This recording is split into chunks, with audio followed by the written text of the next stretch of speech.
Christopher Nolan definitivamente é um dos principais nomes do cinema contemporâneo.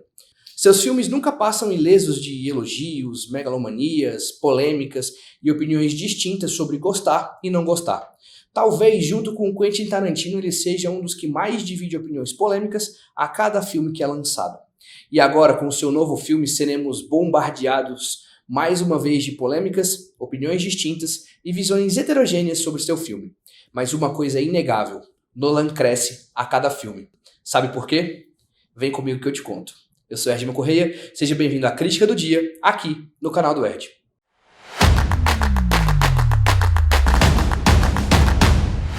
Oppenheimer, filme de 2023, dirigido por Christopher Nolan.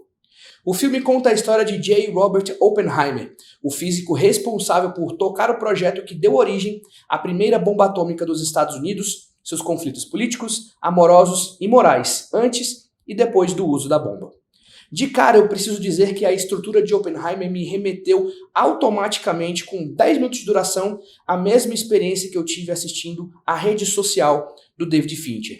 A estrutura narrativa do filme é costurada entre presente, passado, futuro, tendo como condutor as ações do protagonista, interpretado brilhantemente por Cillian Murphy, tanto no projeto, quanto nos seus estudos físicos, quanto em uma espécie de julgamento ético em que ele é réu. A estrutura política de Oppenheimer é muito forte e não poderia ser diferente. A Segunda Guerra Mundial, seus bastidores, a forma como os Estados Unidos lidavam de maneira implacável com o comunismo nesse período, faz parte de quase toda a narrativa. E aqui ele não está nem um pouco interessado em discutir os méritos positivos ou negativos do comunismo, mesmo isso sendo claramente uma parte relevante da biografia do protagonista.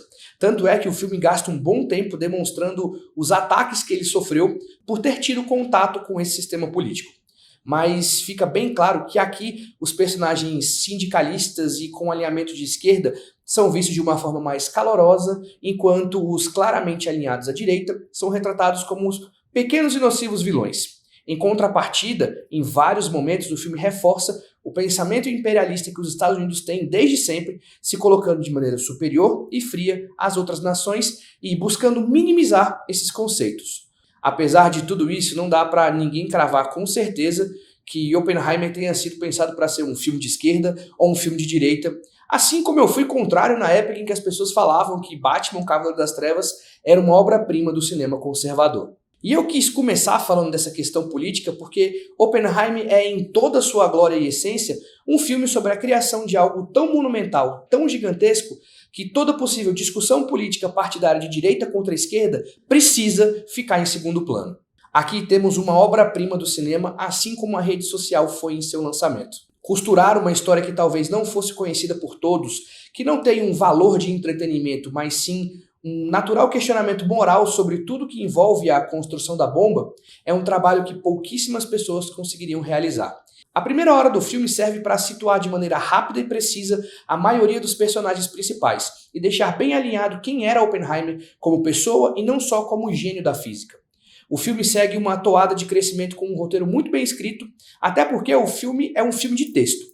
Muitos personagens, muitos diálogos, mas com uma edição que te auxilia o tempo todo a não se perder e se lembrar, inclusive, imageticamente, quem são as pessoas que estão sendo citadas. O segundo arco do filme é perfeito. Quando o Projeto Manhattan começa a ser desenvolvido dentro da cidade construída pelo exército norte-americano, até o momento do teste final da bomba, a tensão crescente que envolve as escolhas e decisões dos personagens, a iminente expansão da guerra, a corrida armamentista pela construção da primeira bomba, o medo da falha no teste, enfim, tudo isso é apoteótico demais e muito intenso de serviço.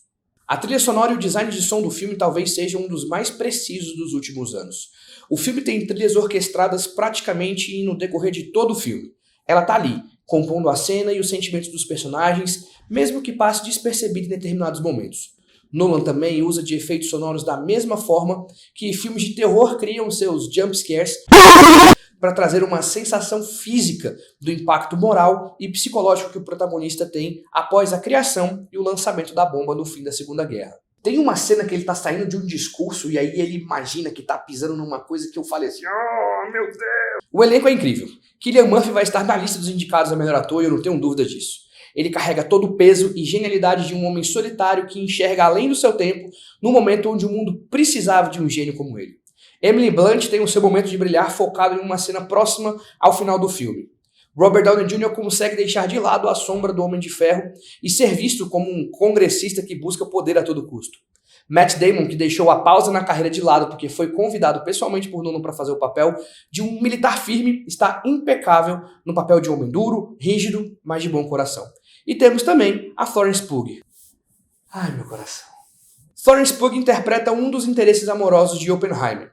Eu achei suas cenas sexualmente exageradas. Uma em específico me pareceu um pouco além do tom, especificamente porque narrativamente ela está no filme sendo desenvolvida para evoluir o personagem do Oppenheimer, diferentemente da Emily Blunt, que tem o seu arco, sua força construída a partir da sua participação na vida do protagonista. Mas o que ela faz de maneira perfeita. Ai, meu coração. O filme também conta com várias participações especiais de atores como Jack Quaid, Rami Malek, Josh Peck da série Drake e Josh, Gary Oldman, Casey Affleck, Gustav Skarsgård, Kenneth Branagh, Josh Hartnett, Ben Safdie, Alex Wolff, Jason Clarke. Cara, uma galera incrível nesse filme. A cena da bomba em questão é um primor técnico, visual e narrativo. Eu estava extremamente curioso para saber como Nolan ia filmar um teste de uma explosão de uma bomba nuclear sem usar efeitos visuais. E o resultado é incrível. O silêncio antes do som da explosão, os aplausos que Oppenheimer recebe depois, chega a ser um impacto inesquecível de som e imagem, horror e admiração. Mas a perfeição dessa cena torna o filme anticlimático. Depois desse pico de ação e adrenalina, mergulhamos novamente em mais uma hora de contextos políticos, julgamentos, planos mirabolantes, armações políticas, enfim. Mas apesar disso, Oppenheimer não deixa de ser equilibrado narrativamente e desconfortável em evidenciar como o mundo passou a admirar os humanos que foram capazes de fazer algo que ninguém sabe como poderá ser usado. A cena final do filme, que é uma conversa entre Oppenheimer e Albert Einstein, escancara o medo do imprevisível, principalmente porque todos nós estamos vivendo em um mundo que, a qualquer momento, o fim pode ser desencadeado pelo que o protagonista criou. Oppenheimer é um filme incrível, que eu imagino que não vai se conectar com todo mundo. As 3 horas não são pesadas, mas precisam de empenho e entrega, principalmente por ser um filme que conta uma história incrível onde o valor de entretenimento por entretenimento é deixado um pouco de lado.